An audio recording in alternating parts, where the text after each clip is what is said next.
الكتاب إبراهيم إنه كان صديقا نبيا। बिस्मिल्लाहिर्रहमानिर्रहीम। बाज़ लोगों को अल्लाह रब्बुल इज़्ज़त ने अजीब व गरीब सलाहियतों से नवाजा होता है। ये लोग अल्लाह रब्बुल इज़्ज़त के ऐसे कामिल वली होते हैं कि ये काम तो कुछ कर रहे होते हैं लेकिन तिलावत कलाम मुजीद में अपना सानी नहीं रखते। हम आपके सामने बेशुमार ऐसे पेंटरों और आम लोगों की वीडियोज़ रख चुके हैं इनकी तिलावत कलाम मुजीद बड़े बड़े कारिउल कुर्रा से भी अच्छी थी। आज हम आपके सामने मस्जिद में सफाई करने वाले खिदमत गुजार की वीडियो लेकर आए हैं। ये मस्जिद में सफाई भी करता है और दौरान सफाई ऐसी तिलावत करता है कि दिल को दहला कर रख देता है। इसकी तिलावत कलाम मुजीद सुनकर कुरान करीम की आयात के ऐन मुताबिक ईमान की कैफियत बढ़ जाती हैं, दिल खशियत इलाही से सहम जाता है और रूह कांपने लगती है। अल्लाह रब्बुल इज़्ज़त की ज़ात हमारे इस भाई पर करोड़ों रहमतों का नुज़ूल करे और हमें भी इस मुक़द्दस कलाम के साथ ऐसी ही मोहब्बत अता फ़रमाए। आमीन सुम आमीन।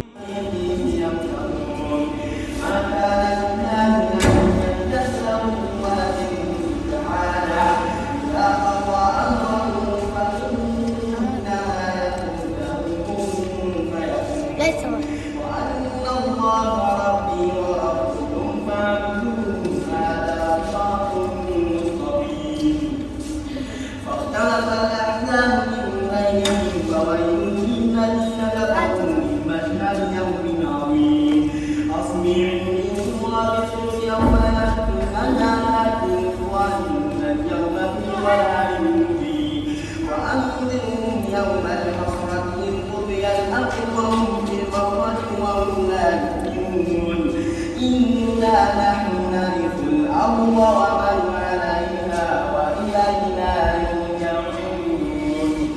واذكر في الكتاب إبراهيم إنه كان صديقا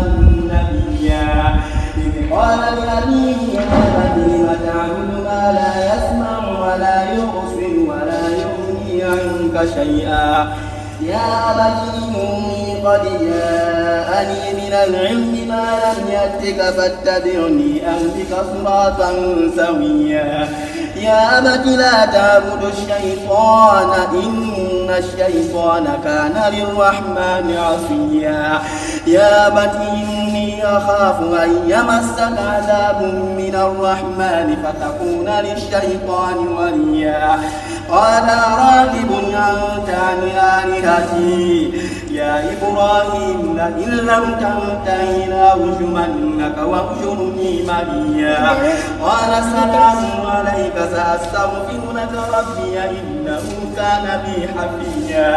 وأعتزلكم وما تدعون من دون الله وأدعو ربي عسى ألا يكون بدعاء ربي شقيا فلما اعتزلهم وما يعبدون من دون الله وهبنا له إسحاق ويعقوب وكلا جعلنا نبيا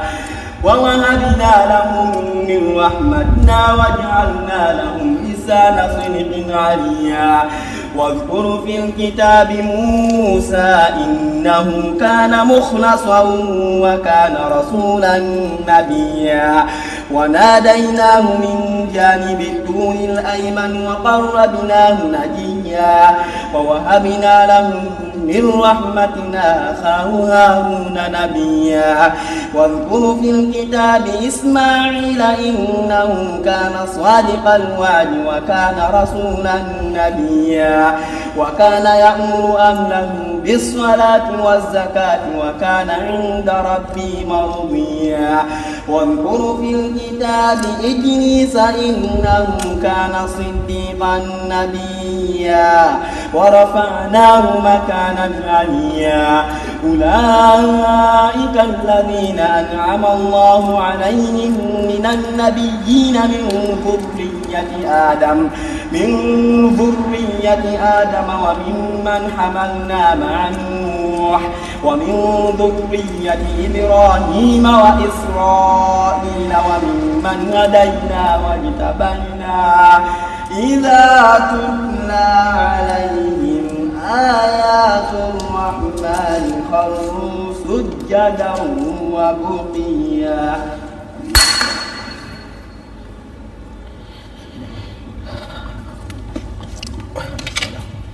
ولا حول ولا قوة سبحان ربي الأعلى سبحان ربي الأعلى سبحان الله أكبر.